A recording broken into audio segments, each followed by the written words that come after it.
In the previous video, we have discussed a short introduction about predicate logic. So a predicate P is a declarative sentence whose truth value will depend on one or more variables. Suppose we have P of X. P of X is said to be the value of the propositional function P at X. And suppose we have the statement P of X, where X is an ideal student, P is said to be the predicate, and X is said to be the variable.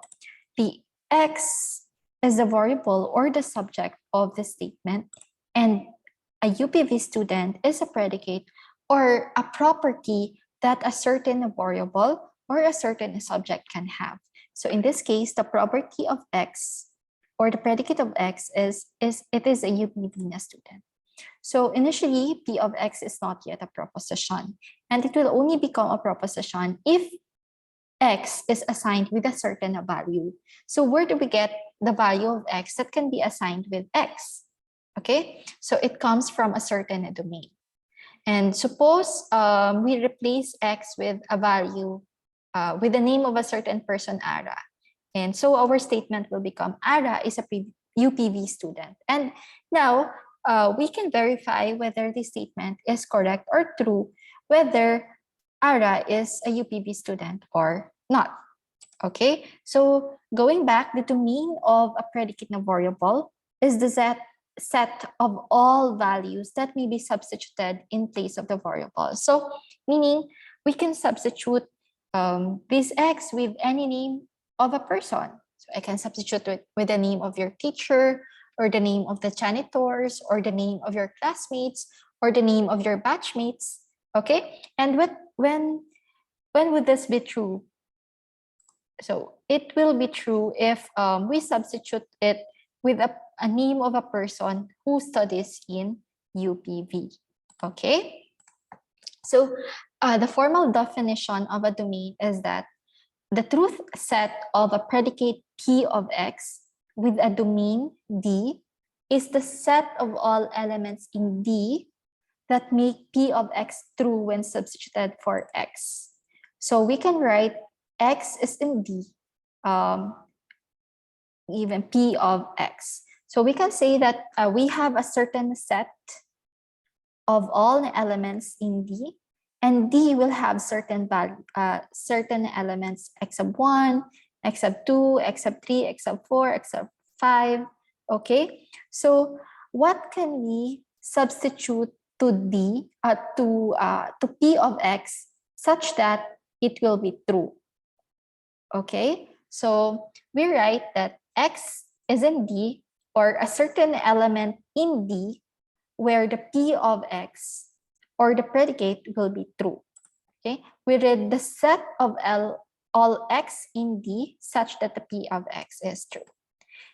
Here are some examples. P of X such that X is an integer. So the domain is a set of all values that we can replace with X. So we can replace X with any number. And when will this P of X will be true? If X is part of the set of all integers. And another example, suppose we have P of X such that X is odd. So the domain is that the set of all numbers, so we can get any number and replace that to X. And the P of X will only be true if X is an element of all odd integers, element of the set of all odd integers. And suppose we have this another example, P of XY such that X and Y are brothers. So the domain of X is the set of all people, the domain of Y is the set of all people, and this will only be true, P of XY will only be true if the set of all pairs of persons are brothers. Okay, and let's have another example.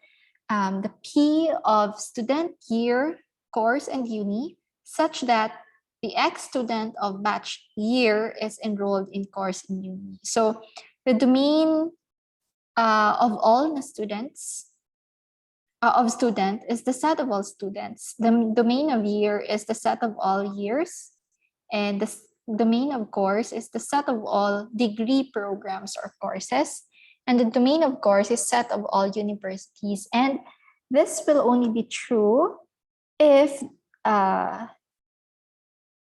person is a batch 2022 that is enrolled in computer science degree in UPV, let's say.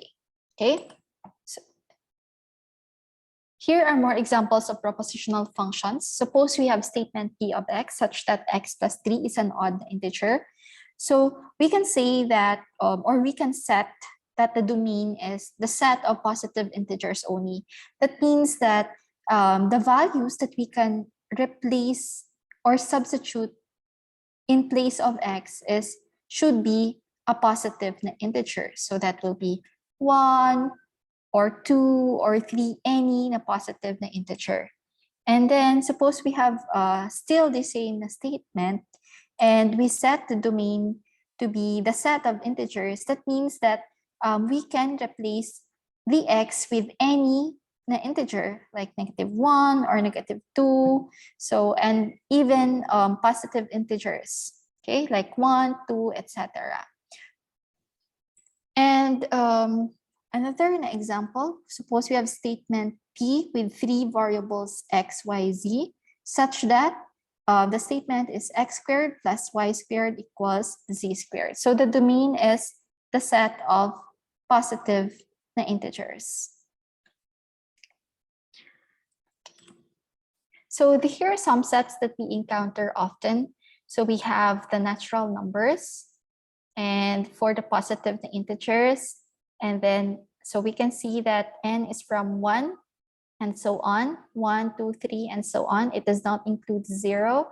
And z here is the set of integers. So that includes all the negative and the positive numbers in 0. And then q is the rational numbers. We have a over b such that a and b is part of the integers, and b should not be equal to 0. So we know that a certain fraction will result to undefined if the denominator is 0. Okay, and R is a set of all real numbers, and a real number that is not a rational number is called irrational.